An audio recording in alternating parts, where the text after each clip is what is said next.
Depuis un siècle, les paysans étaient soumis au négoce, soumis aux caprices du marché, soumis aux caprices des acheteurs.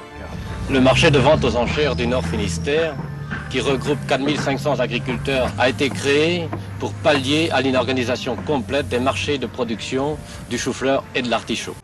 En fait, nous avions essayé de projeter le Nord Finistère à l'horizon 85.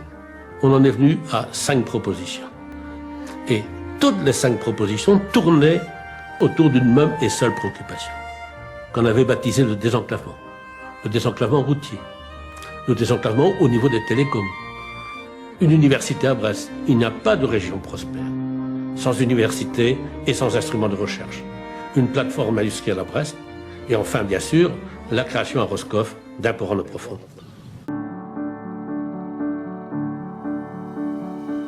Les exploitations de la SICA de Saint-Paul-de-Léon sont situées dans le Nord Finistère, notamment au niveau de ce qu'on appelle la ceinture dorée. C'est un endroit qui s'étend de la pointe de Brest jusqu'au Trégor.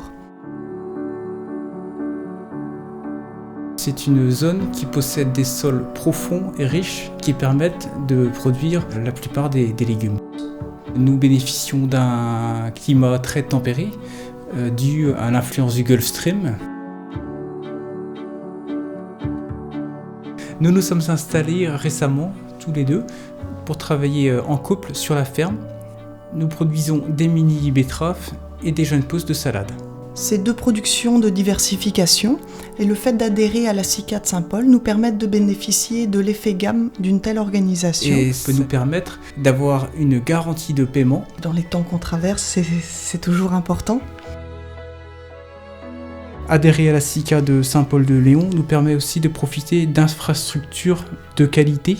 Les outils collectifs dont on bénéficie sont multiples. Nous avons le volet traçabilité et la certification qualité. Cela nous permet de toucher un public plus large au niveau de nos clients, car les certifications deviennent une nécessité pour pouvoir vendre et toucher certains marchés européens.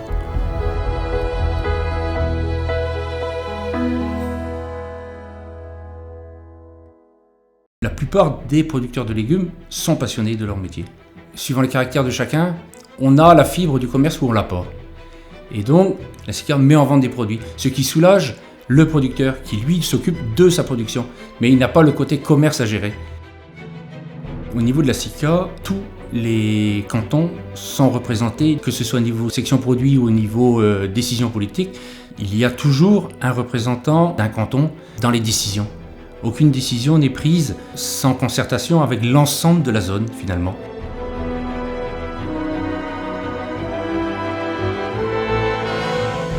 Lors des livraisons dans les stations de conditionnement, les producteurs arrivent à la même heure. Ils se retrouvent donc les uns derrière les autres pour le déchargement.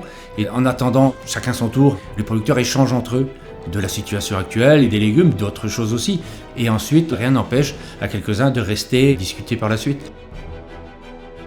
La SICA organise des voyages dans l'ensemble des pays européens, et notamment chez nos concurrents en production légumière, pour voir justement comment ils travaillent. Voilà, ça permet de voir un peu la vie ailleurs dans l'Europe. Pour conclure, le principal atout de la SICA de Saint-Paul-de-Léon est de laisser le pouvoir aux producteurs qui décident des grandes orientations de la coopérative, et ceci toujours dans le but de préserver le revenu du producteur.